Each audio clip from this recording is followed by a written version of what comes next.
Hi everybody, and welcome to another episode of the Winning with Shopify podcast. For anyone that's not tuned in before, it's an absolute pleasure to have you tuning in today. And if you've been listening for a while, welcome back. It's great to have you listening to the show again, or indeed watching it on YouTube. If you want to see some of my guests, we'll be doing some more in-person interviews, which we're doing today as well with my colleagues who I'll introduce in a moment. Make sure you check out our YouTube channel. Now, something really important that I want to plug today, and I've got notes in front of me, hence why I'm looking down, is that we've got an amazing guy called John from BattleBox. He's the CEO there at BattleBox. He's been on the show before, and we're doing something a little bit different. Now, we've never done one of these things publicly, but we have done lots of them privately. We did 3 last week, for example, at an event in London. And what we're doing is a round table. So the roundtable we're doing is going to be 2 hours long. It's on the 30th of May and it costs just £150 to come along. They are going to get more expensive, but this is going to be the first official Winning with Shopify roundtable session.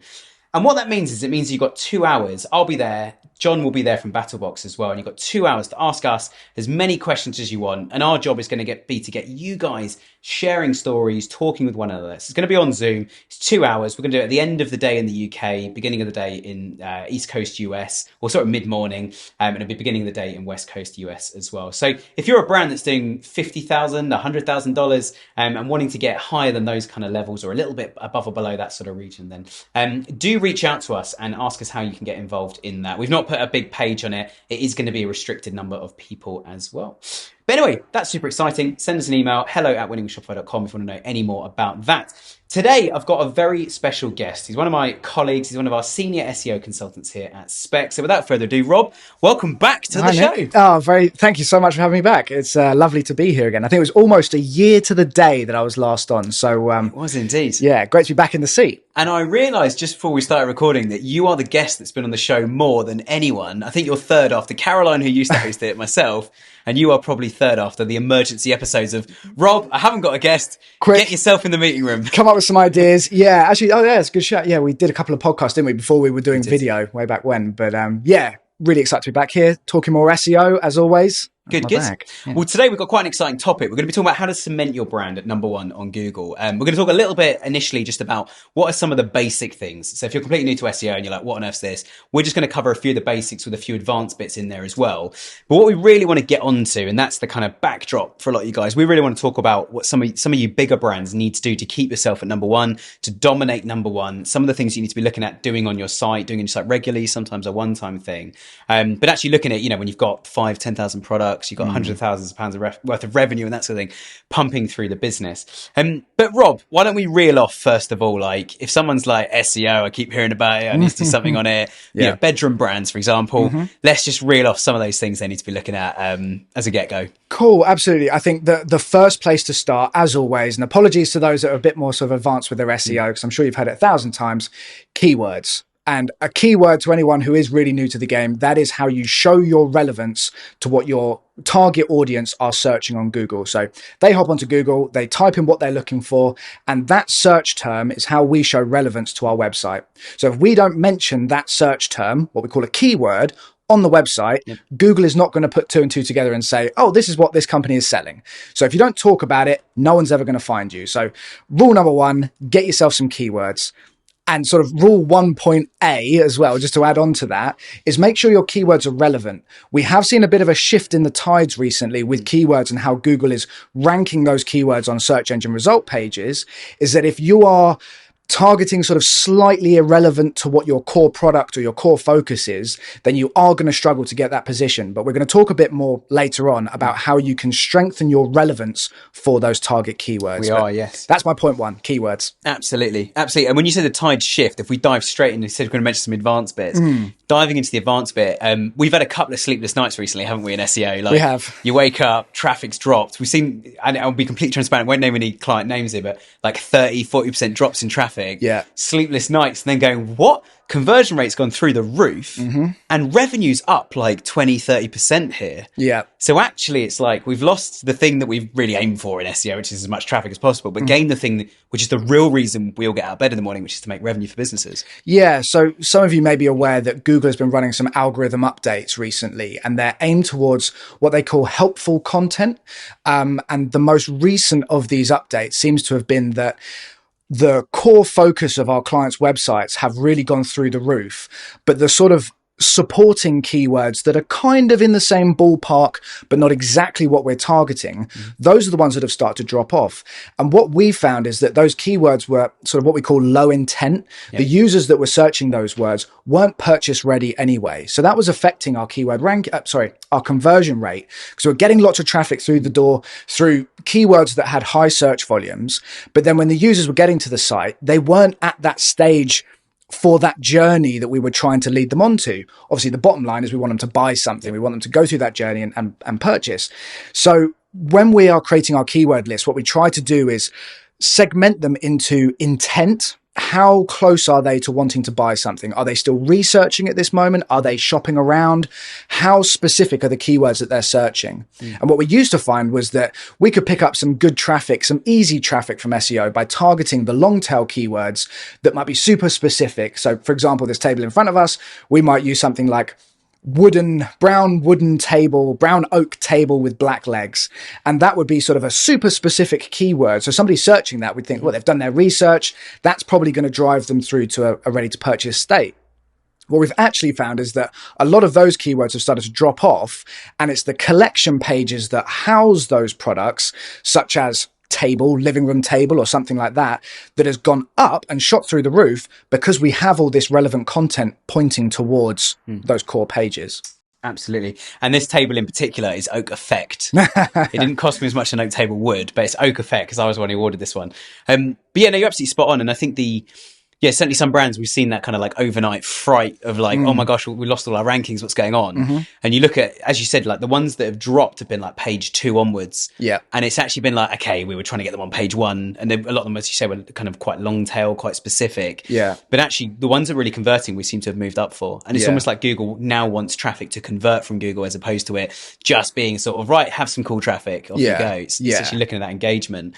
Once you've got those keywords though, I mean, we could reel off a million things, couldn't we? Title tags, meta descriptions, H1 tags, URLs, content across the board, video, image, all text. So that's where you'd put those keywords. And so if anyone is completely new to SEO, we've got other episodes on it. So go and check out some of those. But Rob and I, we're going to go through, and Rob's going to kind of introduce them. We're going to have a bit of a chat about them. We've got 5 things that we're finding that bigger, evolving, scaling brands are really focusing on in the SEO space. If you're not one of those brands yet, don't stop listening to this. Actually, this might be tomorrow's problem. It might be tomorrow's project. Also, it might actually be today's, the thing that's holding you back from getting into that space anyway. If you're quite an established brand and you're really struggling to keep your market share, that kind of thing, this is bang on for you. This is absolutely spot on as to where you guys are. So Rob, internal linking. Internal linking, great. So number 1. We touched briefly on sort of showing your relevance. Now, for those of you that are on Shopify or, a similar platform, you're going to be well aware that the amount of content that you can get onto, say, a collection page is vastly different from the kind of content that you could put on a page or a blog or, somewhere where you can be a bit more customizable, I guess, with your layouts. So when we're looking at a collection page, really we're sort of limited to maybe a collection description at the top of the page, the H1. We've then got sort of product titles and things like that. Maybe you're a few steps ahead and you've got some FAQs on the page. Lovely. These are all places where we can get our keywords in. But when we're really trying to push our relevance, we need to think about the additional content, like Nick was saying, in terms of videos and things like that, that might not be hosted on the collection page. But to show that relevance, and, really, I'm gonna sort of break a rule here. We're not trying to do SEO for Google. A lot of people forget and think that they're trying to optimize their website for Google. Yes, really, that is what we're doing. But if you were to tell Google that, they would tank your website immediately and they'd drop all your rankings. What they want to see is that you are creating a journey or an experience for the user. So, and we're talking about internal linking here. What else might your user need when they're looking to purchase a product? Are they looking for additional content? What type of product should I buy? Give me some information on that. What should I do when I've got it? Do I need to clean it? Do I need to... All of this sort of additional content that's circling around our target keywords. I'm going to use a table, for example, as we've already started with that. We're targeting our keyword table, and we've got a collection called tables. How else do we push our relevance for tables? How do we prove that we have expertise in that field? Because that's what Google is looking at. How much do these guys know? If I'm going to send one of my clients, I'm Google, one of my clients is anybody that's searching on Google to this website, I want to make sure that they know what they're talking about. So what we need to do is create this sort of map as such, like a mind map or a spider diagram of how this additional content can feed into the collections. And to prove that map, to sort of connect the dots, internal linking. So as an example, we've got a blog post and we're talking about the top 5 table finishes for this month. And number 2 is oak finish table. If we hyperlink that keyword of oak finish table to our collection table, Google is going to see that, and they're going to see that we have additional content speaking about this target keyword in other areas of the website. And then suddenly Google goes, oh, it's not just one page talking about tables here. We've got lots of pages talking about tables, and it's what you can do with it, how to dress it, how to clean it, how to put it together. All of this separate content needs to be linked together to show how it's all part of a package. And then when Google can see that, that's when you'll start to see your rankings coming up. And I think, I mean, using this table as an example, one bit of content that wasn't available on this table when I bought it, but was aware when I think you were helping me, we set it up and we wobbled it and it was wobbly. And you were like, well, that's rubbish. I didn't pay for a wobbly table. And then we moved it and was like, it's not wobbling. The floor's obviously slightly uneven. And actually the feet do spin slightly to adjust the table. So wherever you put it, you can have it perfectly flat, basically. And it's little things like that I think brands are just missing a trick. Ask your customers, is there anything with this product that you weren't aware of when you bought it, but was super useful? And actually the weight of the table, it probably said it on the page. I didn't even look at it, didn't even think about it. This table sometimes lives just outside the door of this room. Sometimes it's in this room. Sometimes in the corridor over there as a separate meeting area, depending on what this room's being used for. Today, a podcast studio. So it has all these other functions we could be talking about. And I've listed some of them. So FAQs, talking about, you mentioned buying guides as well. So a guide to the product, especially if someone's not used this product before. That's really, really key. How to look after it, I think, is really important. Also, warranty and guarantee information is so key. We've found clients before who've said like, oh, we always offer a 10-year guarantee. What? You're like, well, it's not in the adverts, it's not on the landing page. And like everyone else is publicly saying, we're extending the 1-year guarantee to 2 and we're at 10. You're like, we've finally, and anyone who's listened to podcasts for a while, you'll know I'm banging on about USPs. Find something unique. If we're the only one to offer a 10-year guarantee, or we're happy to stamp a 10-year, repair or warranty service on it, put that at the forefront. Obviously don't do it just because you've got it. Talk to your customers, find out what's important to them and work out where you can have an edge. Yeah, absolutely. Or even looking in your reviews, perhaps you've sold a product, maybe you've got an email workflow. Could you leave us a review based on the product you've just bought? There might be some golden bits of information in there where a user has said, actually, when I was shopping around, I was looking for this bit of information. I couldn't find it anywhere. I'm actually really happy with it. But that sort of information, you can then go, right, well, let's go and talk about it on a blog. Let's go and, it might not be the right thing to talk about on your product page or on your collection page, but we can certainly talk about it somewhere and then link back to that product page or link back to that collection page. And I think it's part of, we sort of spoke about this the other day in terms of putting that content where the user is going to need to see it. So not trying to pile it all onto your product page, because we end up with these huge PDPs with lots of semi-relevant information, but really we want to get to the point. Why should I buy? What is it? Why should I buy from you? And how much is it? And make it nice and clear that they can purchase it. But that additional content needs to be plugged in somewhere. So if you would like more information about this, click here, see our reviews, that sort of thing. Yeah. And I think you touched on a really important point there when it comes to, and where internal linking comes to life, I think, is look at how people enter the site, look at the landing page journeys. You can look at it within Shopify, GA4, or any other tracking tools you're using. But look at where people actually land. Because the thing you'll find is that there'll be a good chunk of them on the homepage, and you spend all this time on the homepage going, here's about us, here's some favorite products, here's a sale for today, or here's a reason to buy from us, how exciting, or we plant trees or whatever. I've got my own reservation about planting trees at the moment, but you've got all these different bits and pieces going on. And then you look at your traffic and go, only 30% of my traffic land on the homepage. Their journey's like 1 minute 20 and they purchase something. They're clearly at the end of their buying journey and they're just like, just get it in the cart, purchase it. Wife says it's all right, let's go. And you're just, buying the product, having done the whole buying journey, consideration stage, that sort of thing. But if you look at those landing pages, exactly what you're saying, Rob, and I think using that data to go, what user journey do we want to build based on not who we think our target customer is, who they actually are. Who do we talk to? Who engages with us? Who spends, who buys from us every month without even being prompted? Those are the guys you want more of. So talk to those guys and say, like, when you first land on the website, most people land on these 5 collections. There are top SEO landing pages. You land here, and we're talking about SEO, obviously. You land on this page. what don't you know at this stage? You know, try and sit someone down and do a focus group with them, or literally ask someone who's like almost computer illiterate and go, you've landed on this site. What's your first question? What on earth are these products? Right, we need a video and explain a video at the top of that collection, or we need something for them to engage with. You know, and you ask the user, would you watch a video? I said, well, I haven't got any headphones. All right, we need a video with subtitles or some sort of very simple kind of animation, like a GIF with just picture going on in the same space to show like, this is a car seat that you can carry, you can put it in a pram, you can stick it in the car and it connects to the car. Baby's still asleep throughout the entire process. It's a massive USP. We're actually talking to one of our clients about exactly that product right now, but how to really bring that to life, because that is what they offer, and most new parents don't know that's available. Absolutely. And I think you do really need to assess your user journey. Don't just assume, you know, we can see easily the landing page that they first come into the site through, but how a user actually interacts with your website and the buttons they're clicking on. Do they scroll through a page? There are platforms that you can use. One that we love using is Microsoft Clarity, that will show you how somebody's using the website. And then you can base your sort of strategy of where you place content and get an understanding of how your user uses your website by seeing what they're actually doing, because no two customers are going to use your website the same way.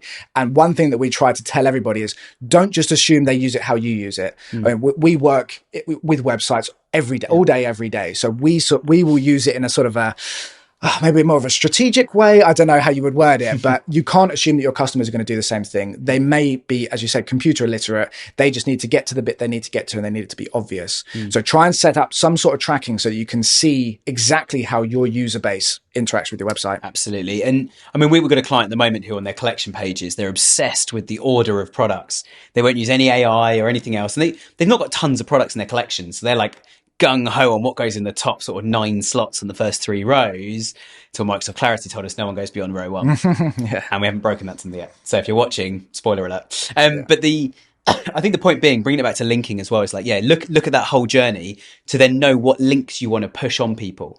So what buttons you want in and again, collections are so important to SEO. It tends to be the highest traffic page that converts. And that's the caveat there, which we were saying about the Google update of actually Google's pushing a collection with actual products. And click on a product, you see all the information.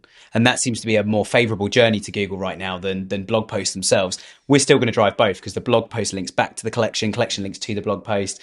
But a little tip, anywhere you're giving information or a guide or some sort of like how to or which product to choose, whenever you're doing that, it's best to make something open in another tab. So they've still got what I would call a transactional page open, where whether it's the homepage, collection page, or product, or even basket, checkout, etc. If they suddenly click like, actually, I do want to watch this shoe care guide about the free kit I get with this shoe if I buy it today.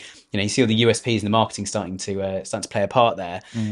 When they click on the like shoe care guide, you don't want them now to be just on the guide, because then they'll go, oh, how do I click back? Was it this one I was looking at? Was it that one? If it opens another tab, you've still got the product open next to it. So it's quite simple to go back to what one of my clients, Joe, loves to say, lift and shift.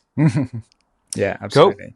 Point number 2 then, we're going to talk about a little bit, and this is a massive hot topic in not just SEO, but the entire world right now, AI, personalization. Talk to us about that, Rob.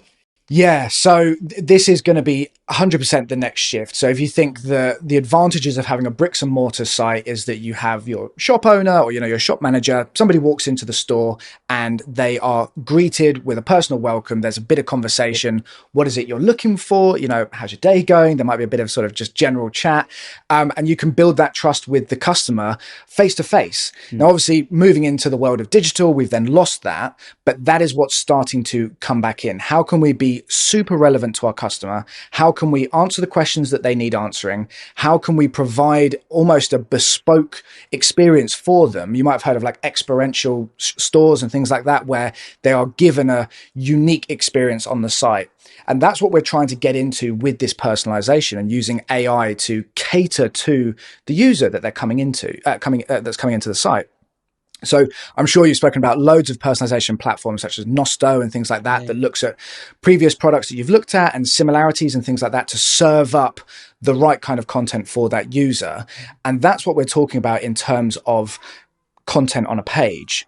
What we do want to avoid, though, is playing around too much with our core content, because there needs to be that balance of what we can customize specific to the user and what should be there almost evergreen. That's the stuff that's holding this page together, such as product descriptions and things like that. We might not want that to change, but then that additional content such as FAQs or delivery information and things like that, that is the stuff that we might want to personalize. I think that's the thing that's keeping us in the SEO world awake at night at the moment, isn't it? In the world of AI, is like if AI completely adjusts all the content on the page, or say all your entire page content is like AI driven based on what they're looking for. So actually, instead of having a shopper tool, you're basically just talking to an AI bot on a single chat and they're just chucking products at you. I think humans like the control of like, browsing aisles and doing that digitally. Yeah. But I think that's the thing that's keeping us awake at night. So one of the biggest things we're tackling at the moment, which I think you put it really well, Rob, actually, is a lot of our clients were saying to them like, right, here's the core evergreen stuff. Don't change this. Like if there's an FAQ, the question should be relevant to most people and the answer is the same. This is our answer. So don't let AI do that. Also don't chuck the question into AI and ask ChatGPT or Bard or whoever, like how do I answer this question? You need to answer it from the business. And that's your opportunity to do something that other sites won't, which is put your own brand, your own spin, your own value add onto that part of the content. But equally, the way that the products appear in a collection, totally use AI for that. To put, as you were saying a minute ago, if they're only going to view the top 3, AI will learn that really, really quickly. And it will learn that, like, if I put something in number 4, no one ever clicks on it, hardly get any views on it. Put it in the top 3, people see it every time. That's my only shop window space. So I'm going to and you can tell the AI what you want to achieve. I want you to rotate these products regularly, or I want all products to show at different points and all sell evenly, or just make me as much money as possible. I can replenish products quickly, or certainly on one of our clients got a digital product. They're using AI to go like, if people only click on the top 2 and we sell 1 million of 2 products, let's just do that. That's still more than we're selling in total at the moment. It's a digital product. So when they click go, it's just a copy and paste within a computer. Nice and simple. Yeah. And I think, going back to sort of seeing how your users are interacting with the website, that will give you the idea of where there is no action. I mean, you get these like heat maps. I mean, there's another Hotjar is another one that people use. You get these heat maps of where users are clicking. I don't think any of them can tell you where they're looking yet, because that will have to kick in their camera. But that technology does exist with the eye tracking as to where the user is looking. So when we're thinking about where we should be delivering content and putting it in the right kind of places, by looking at that information and assessing that as to, does anyone click past pagination if you've got sort of like a scrolling carousel? Does anybody go to the end of the carousel if you're offering different swatches of different colors and things like that? Do people actually browse through all of them, or are they only looking at the first 3? If so, let's start testing what those first 3 are and see if we can get a higher conversion rate off of it. But as always, I'm sure Nick's a keen advocate for it, testing. We don't know, especially when we're using new technology such as AI to sort of make these decisions. It still needs an element of, human interaction to do some of the thinking, to try and get the most out of it for what we're trying to achieve. Because if you put all of your eggs into your AI basket, your brand is going to become AI, and it's just... you're starting to lose that uniqueness of your business. And, we're banging on the door for unique selling points. Well, if the content or, the engagement on the website is purely AI, people aren't going to buy from you. People buy people. So the only thing I'd add to that, Rob, is test. But obviously, and I think everybody agrees on this, you can't just test one thing once. It'll fail first time. And that's one of the things I think I've been guilty of not explaining to clients when and sent to people in our team. When we've gone into something, I've sort of said like, let's give this a go. And then going, it didn't work. And then I got to a second phase where I'd say, let's test this. And the client would go, it didn't work. And I'd be like, change it, keep going, try something else. Like, let's do the next thing, do this. And the client was like, oh, we weren't ready for that. We were just going to try it once. And if it worked, we're going to put £1 billion behind it. And if it didn't work, we're going to do absolutely nothing. And I think that was part of the issue, is I'm now saying like, just test it. It's going to fail. So let's make sure we've got Microsoft Clarity or Hotjar or something set up so we can see what's going on, make sure we've got our data in line, and make sure we know what we want to achieve. I think bringing AI and personalization back to just what's Google really looking for right now. It's the user experience.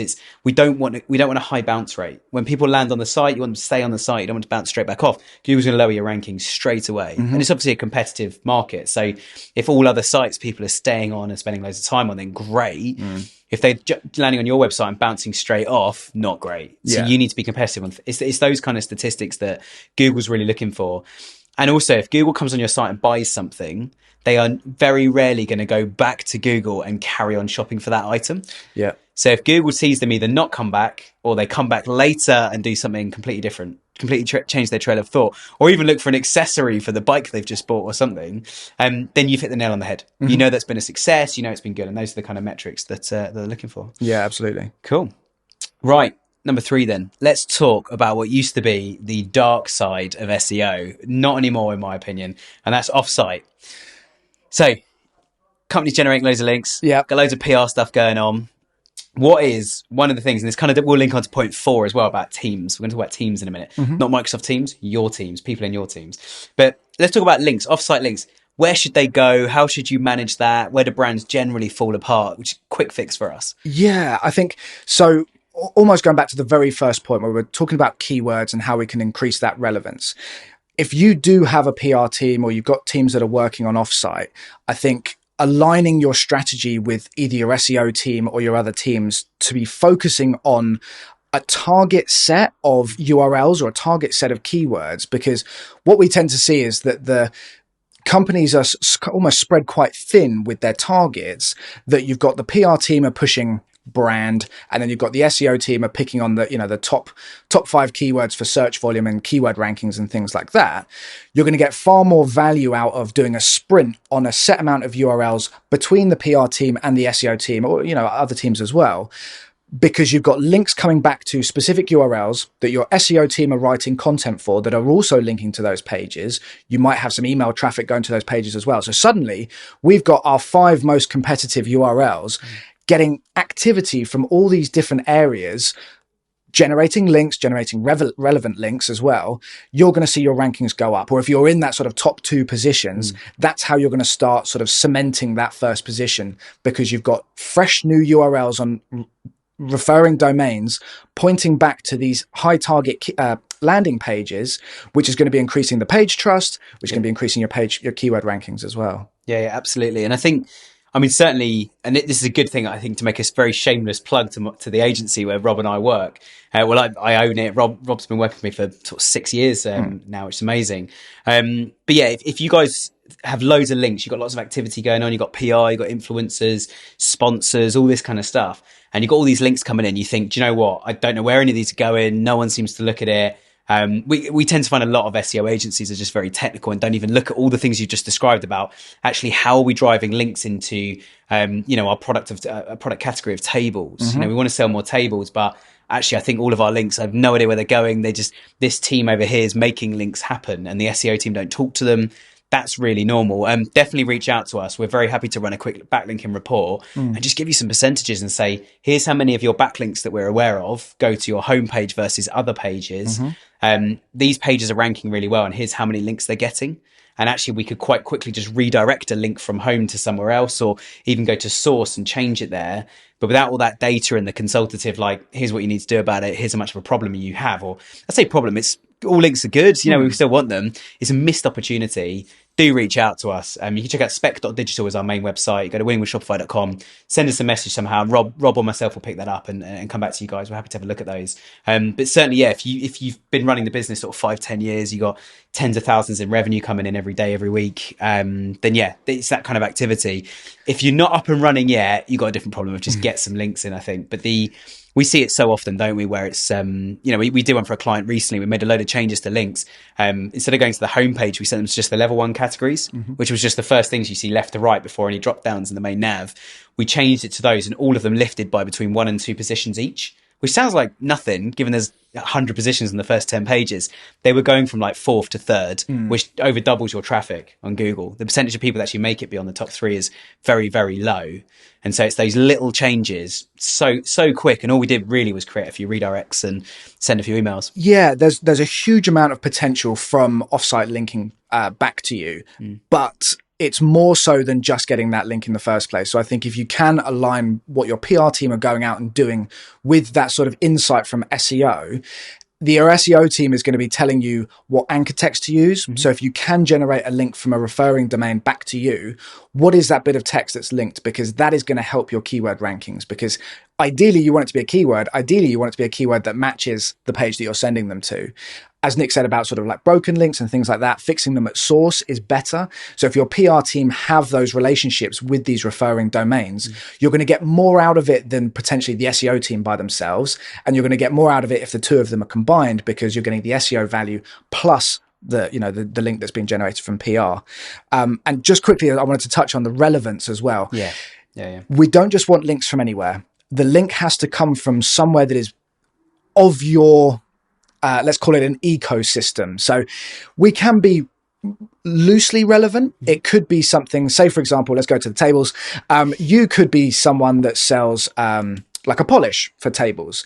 Now, if you are referred to, if there's a referring link from a company that sells tables back to your product selling the cleaning product, that is 100% relevant, because if somebody's buying the table, they're going to need to clean it. And same vice versa. If somebody's got a cleaning product, they may be looking to get a new table. Maybe there's like a new oak table that they're looking to buy. So what we have seen, and when we do a lot of these backlink audits, is there are a ton of business listing websites that are just a host of a number of different domains. It's achieving nothing. There have been not recent, but Google has released updates to try and limit any benefit from these sort of, I think they're kind of like backlink farms, really. Yeah. They provide no value. No user is coming to that website. No one's going to find any sort of useful content and then click on a link back to you. So we do need to make sure that those target URLs are relevant to your website and what it is that you sell. And a good place to start with that is to actually run an audit of some of your competitors and see who's linking to them. Almost every SEO tool will do that for you. And just have a look through. There will be some rubbish ones in there. You do get sort of scores such as like toxicity, which is how toxic the platform might think that these websites are. That one with a pinch of salt, though. We've seen some dodgy outputs from the tools themselves before. It's like we've got 20 sister companies and all those links coming into this one site within that kind of group. They're all toxic, and it's like, no, they're not. No, they're These are completely fine. the sister And they're businesses. relevant as well. But I think the way that they choose what's a toxic link can be based on things like the domain rating or the domain authority. So if it's a brand new website, they could be absolutely doing the right thing, but because they're new, they're getting flagged as potentially toxic. So yeah, as Nick said, take that with a pinch of salt. Do look at the domain authority. Really, anything sort of 20 and above is going to be beneficial for you, but really any link in general. If they're doing the right thing, if they're relevant to you, I would take a link from a website with a domain authority of 12, because it's still a relevant link where really a user could land on their website, read an article and click the link through to us and potentially buy. That's why we're creating these backlinks, is so that we can increase our visibility. It's not just a sort of a box tick to try and get our domain authority up, even though that is like a byproduct of backlinking. We would love a user to be reading something and go, this looks cool, I'm going to click on it, come through to your website and buy something. That's the perfect scenario. So when we're looking at our data, when we're looking at sort of competitors' backlinks, we'll have a look through, okay, which ones of these are relevant? What are the domain authorities? And then can we find a contact at that website, and we'll see if we can reach out to them and see if we can generate a link. Yeah, and just give a really simple example. In fact, I give 2 or 3 of these. One of our clients does boat insurance, and there's a site you can buy a narrow boat, and you can buy a boat, and next to every single boat that is for sale, it says buy this boat and get 10% off your insurance with these guys. Click there, bang, you're on our client's website. So like you say, how much traffic is going to flow through that? We're going to get leads generated, new insurance policies. So that's really positive. Another good one, you briefly touched on sort of social media, and I'd say user generated content. It's such a buzzword at the moment. But if you can get 1,000 people every month to say this product is fantastic, and you could do something as simple as like a competition or a giveaway. You know, anyone who buys this product, use this hashtag to automatically enter a competition. The competition is who can wear these trainers in the highest altitude possible. And the winner is obviously going to be someone who jumps out of a plane wearing these trainers. But, you know, whatever it is, some level of competing makes it fun. People go to town and that sort of thing. But this ties in really nicely to our 4th of our 5 points. Offsite is part of what we call the SEO pie here. We used to have some really good visuals of it that we don't seem to use anymore because they're a little bit cheesy. And that's not a joke about food. But yeah, we had the offsite part. That's a third. Another third then is content. And that's content that goes offsite and on the website. So you've got content in text, imagery, video. And then the third part is technical. And so offsite tends to be one of the biggest, most missed opportunities. But point number 4 is about utilizing all the resources that you've got at your disposal for SEO. So when we look at that pie, I mentioned this earlier already, you get some SEO agencies or SEO teams or people that are purely technical. They think they can get to number one by just doing page speed and updating the code and make the site as lean as possible so Google can crawl it in a split second. You get some SEO people that just want to write content and do all this fun stuff, but Google can't read it because the technical bit's not been done well enough. And then you get some people that do both of those or either of those really, really, really well, but they ignore offsite. So it's like there's no endorsement of this business. Google's like, this all looks great, but I got no proof whatsoever that you're even a real company. I just have this beautiful website and I'm sending a bit of traffic, but not a lot. So Rob, we're doing more and more of this these days, aren't we? We sometimes use phrases like counseling, training, internal delivery. Sometimes we take on the role of what we call SEO CMO. Where we're in charge of all marketing because we need everybody's help. I guess the question I want to ask really is, how do we tackle that with brands? How do we start that conversation? How do we position it? Why is it so important to get everybody on the right page? Yeah, I mean, so the first step that I'll always try to do is educate to the point of necessity. So you don't need to know all of the granular details, what makes the technical performance of a website better. You know, your CEOs, your managing directors, they don't need to know that information. It's beneath them. Sorry. But what they do want to know is the general, how that all plugs in together and how it's going to get them to their bottom line of revenue. So what we do need to do is sort of paint that picture. And that's where the pie came out, because we used to say, okay, this bit of the pie, the content piece of the pie, this is how this is contributing to your visibility and how your visibility ties into traffic and how your traffic then ties into conversions and your conversions then become revenue. Now, that's one little piece of the pie. So then what we have to do is paint the picture for how the technical side and how the offsite work as well. But I think sort of what Nick's heading towards is how that works with the wider teams, because most clients we work with, if they're fortunate enough, they do have separate teams doing social, email, things like that. And from an SEO perspective, we get the best out of result when all of those teams are working alongside us, when we're collaborating together. And I think that there's learnings from every channel that can coincide. And I think one of the hot topics at the moment is omnichannel marketing or cross-channel marketing. I'm sure you've all heard it at least mentioned once.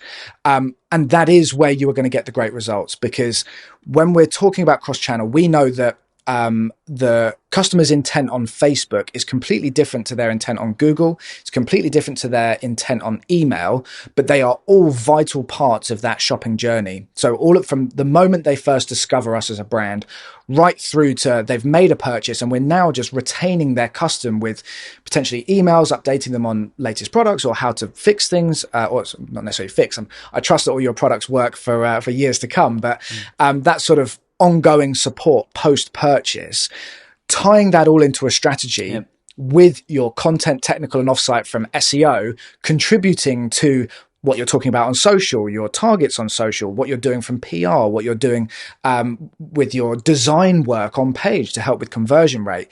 These all tie together, and the first stumbling point is educating and trying to get that across to how these all benefit the big picture, because that's what we're trying to do. Absolutely. I've written down a small list of some of the teams we engage with, and some of them will be obvious and some might surprise you.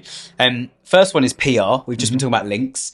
Every article that gets published about your business is the PR team or a PR consultant, or you've just got somebody internally who's just great at emailing journalists, which we've got a few clients that are really good at that. SEO need to feed into that. What you actually write in that article, the products you talk about, how you feature them, like we said already, where you link to, and also when the article goes out, we should do a feature on the website, which is more content, it's more keywords we could rank for, and it's also all pointing back to that big, tables again, that big tables or wood and oak table category of products, collection on Shopify, when it all linking back to that. So PR is super important. The designers, I mean, we are guilty in SEO, and we both put our hands up to this.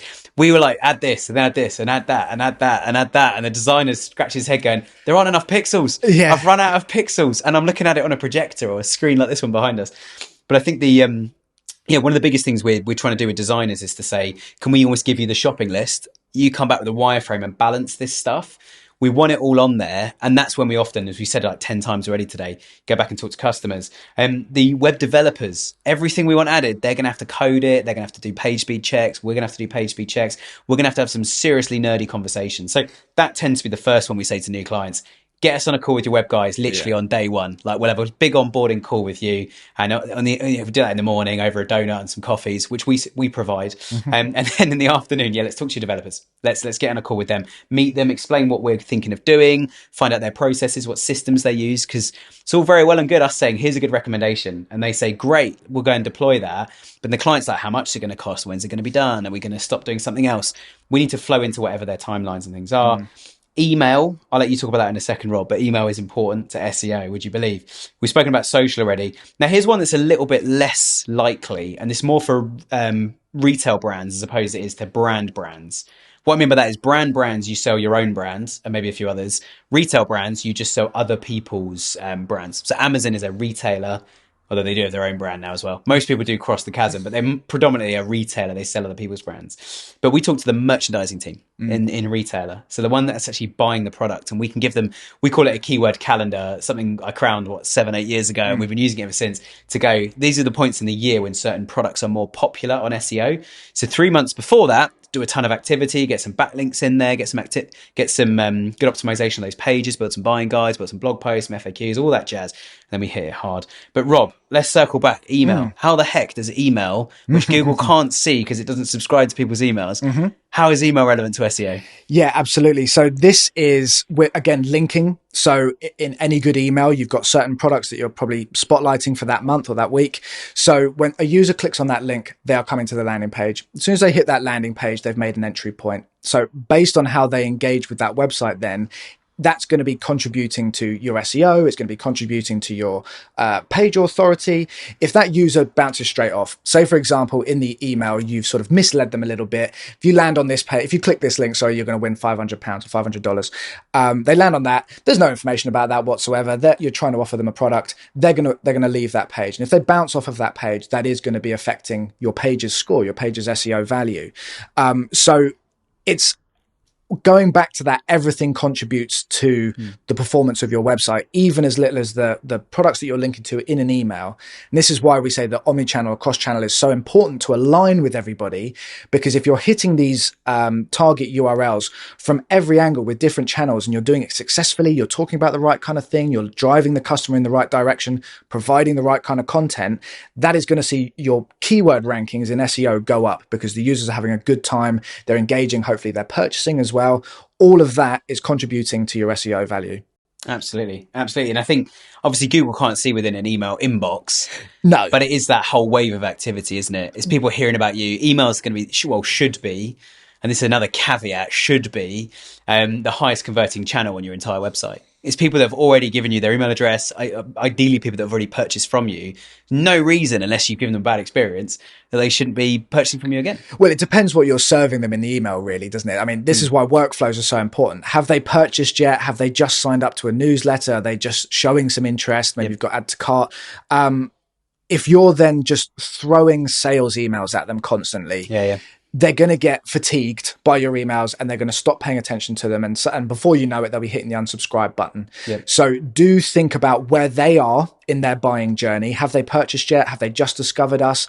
How can we be useful to them without just stuffing the product? And it's the same for social media as well. Don't just keep trying to push your sales on social media. Obviously, if you do have something worth shouting about, please go and do it. If there's a new product and you're doing 50% off, yes, please do go and shout about it because that is good. But just doing regular product pushes, that offers me nothing. As a consumer, that offers me nothing. If you start telling me about what your brand has been up to, what the buying team, they've just gone to, they've traveled abroad to go and find some new materials to create some new products with, great. This is really good value. The stuff that people would want to read about and increase that trust with your brand. And I saw a video recently of a phone case company that dropped a phone off a mountain, well, not a mountain, off a skyscraper they said dropped a phone on the CEO's car. And the reason it started going viral was not because of the phone hitting the car, smashing the windscreen, all this stuff.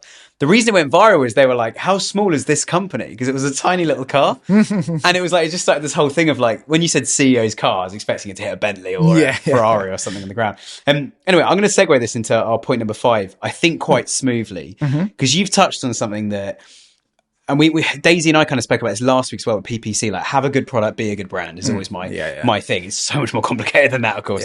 But the thing I want to talk about, segueing into our final point, and I'll say what the point is, I said, is campaigns.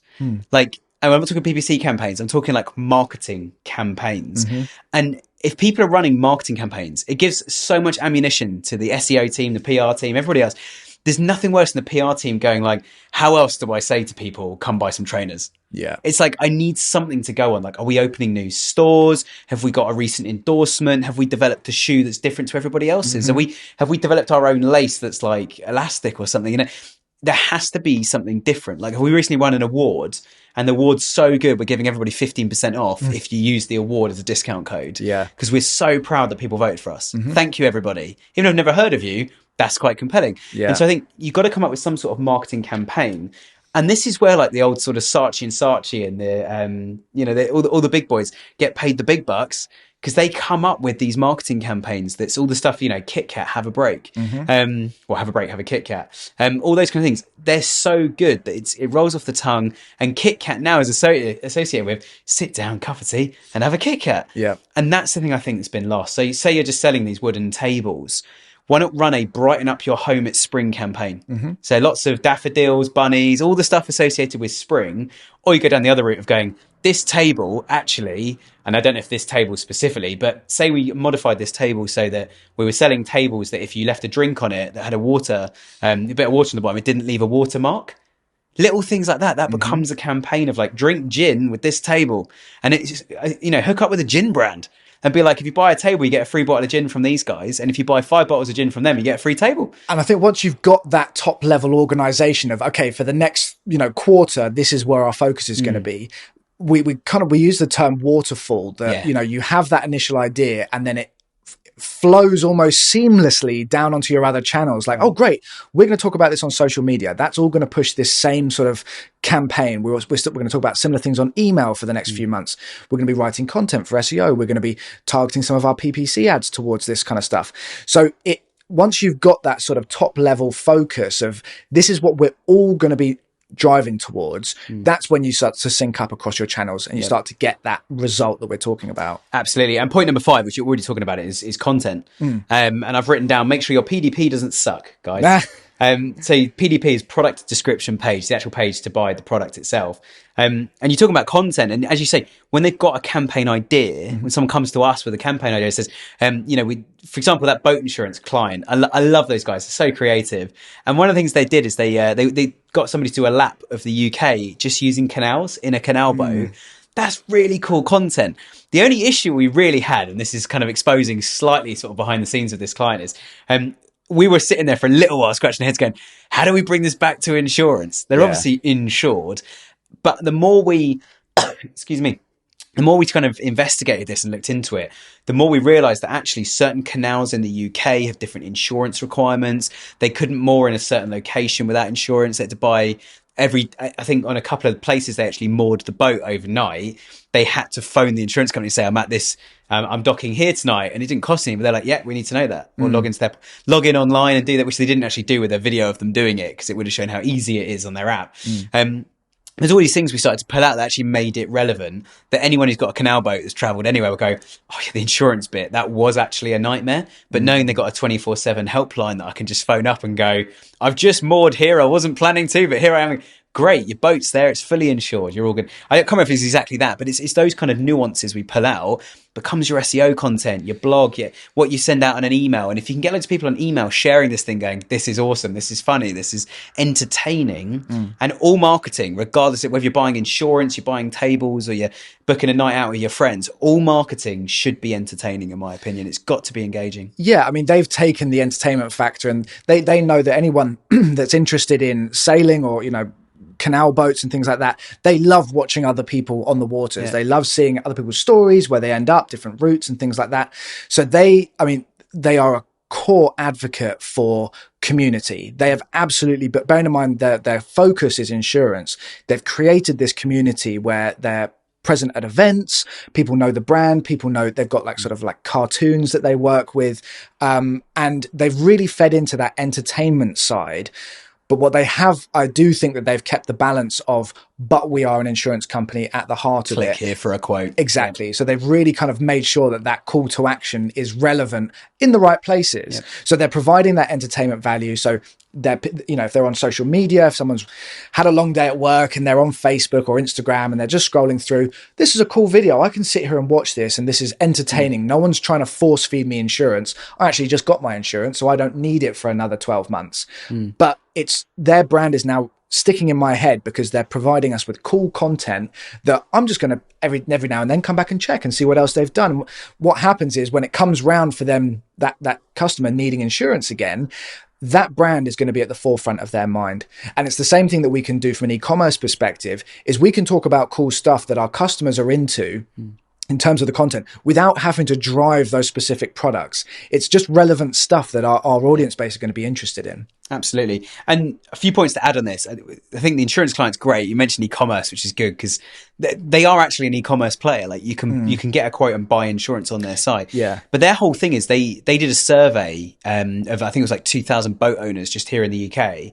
They did a survey and said, name one boat insurance company, and they could only name the company they were insured by. They didn't know any others.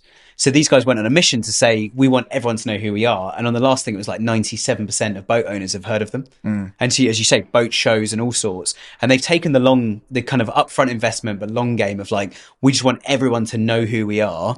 But also, as soon as you get insurance with them, they give you such an incredible service. And part of that service is entertaining you throughout the year before your renewal and making sure your renewal is smooth and a few added extras and encouraging you. Take your boat to Greece. It's lovely in Greece, and all these other bits. But the second point I want to add on this, just around kind of SEO content, really is one of the things we can monitor in we use it for PPC as much as SEO, is actually how many people are typing your brand into Google every month. We can keep an eye on that, and we report that back to clients, which is really important to know.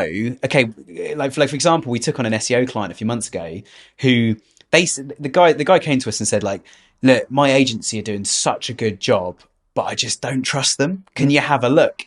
And it's like, yeah, that's a bit odd. And we don't want you to not trust us. So obviously the first thing we're doing now is building as many bridges as we can with this client, get them on board, but also make sure we deliver on the things that are really important to them beyond just the obvious results. But what was interesting with these guys is that their brand search escalated up and everything else in SEO dropped. So they were just reporting organic search as a channel, which is the SEO channel on Google Analytics. That's gone up. Great. When actually that had only gone up because of brand. It hadn't gone up because of anything else. And that was a real challenge. Yeah. I mean, everyone wants their own brand to be number one. I think sort of circling back to the, the topic of this podcast, talking about, cementing your position as number one. We would assume in most cases that your brand should be number one. So, I mean, it's an argument for another day, talking about, well, if we are number one for our brand, should we even be on there for PPC? Short answer, yes, but we'll save that for another time. I'm sure Nick's got that loaded for another time. But, when we're looking at brand versus non-brand, we tend to see that brand is pretty strong anyway. So part of your visibility is always going to be brand, and we're going to be doing that on social media. We are also going to be trying to push the non-brand stuff because that's where your new acquisition is going to be found. We want, from my job anyway, SEO, I'm trying to find new customers to our clients, people that don't know this brand, that haven't stumbled across us yet. So we are looking to grow that visibility through entertaining people on social media, talking about the right things. If we can get them hooked on an email early, then absolutely great. We can start feeding them the right kind of content. But really at that early acquisition stage, we are reliant on social media and SEO because we don't have any of that data yet. We might be able to do a bit of PR if we've got a good PR team, putting it in front of the right people, making sure that relevance is there. And it is all part of growing that brand visibility in general. But we want to make sure that there's a good split between brand and non-brand, because it's the non-brand that's going to keep your business growing. Yeah, absolutely. And I think, we had it as point number 4 about kind of connecting with your teams. I think a real message about how to cement your site at number one on Google and stay there, and increase the volume of things you're number one for as well. Like keep widening that thing out. It really is about firing on all cylinders with SEO. And I think you just can't do that in silo. I think it's become one of the most important things we do is, and we do it on day one with clients, a fact-finding mission, like who are your suppliers? If you don't have a PR supplier, we can bring somebody in. We've got a whole range of people. You don't have a web supplier. We've got more web agencies than probably anything else. Design of the website, it kind of sucks, but maybe it doesn't need to be changed. But let's bring in a freelance designer and just do a little bit of work on design on just a couple of pages and only update a couple of pages and see if the conversion rate lifts, see if the rankings start to lift, see if things are better. They're better. Let's make those changes on all pages. And I think it's that whole, everybody needs to be working together. And I think that the biggest thing I find at the moment is so many competing agencies, which is kind of good and bad for the industry overall, really good for us when we come in, but they're just working in silo. And the amount of brands I've spoken to have said, I don't know what my SEO agency's doing. I can't see any updates on the site. We educate. You said it straight away. We educate through delivery. That's a really important thing for us. And so I don't mean to give up on the sales pitch. Like, this is the problem with SEO and what you need to solve. We are here to help, but those are some of the things I'd definitely send you guys away with homework. Yeah, and I think you can counteract not having the best in the business for your PR agency or your PPC agency or whatever, as long as there is that communication and there is someone driving that collaborative element to it. You know, you can achieve more together than you can individually. So I'd say the one thing to take away from this, if you want to hold that first position, you need to have all your channels firing along the same strategy, lots of communication, cross-channel, because everyone will have different insights based on their channel that will benefit the others. Yeah. So get that talking. Absolutely. Well, look, if you've enjoyed today's episode, please do give us a review, hit subscribe if you haven't already. And also, as I said earlier, if you want to reach out, I've no shame in selling on my own podcast. Check out spec.digital. That's our main agency site. Reach out to us. We can have a chat. We can do a free review. We can look at some of those offsite links for you. You can talk to Rob, talk to myself, talk to both of us or anybody else in the team as well. But Rob, thanks for giving up some of your time to come and have a chat. Yeah, really appreciate it. Always fun to be here. Good. And I hope to see you all again next week. Got a very exciting episode next week. I'm going to tell you absolutely nothing about it because I haven't quite confirmed exactly what we're doing yet. But the thing I'm trying to confirm is going to be super exciting. So hope you can join us again next week. Thanks again for tuning in, and we'll see you again next Friday.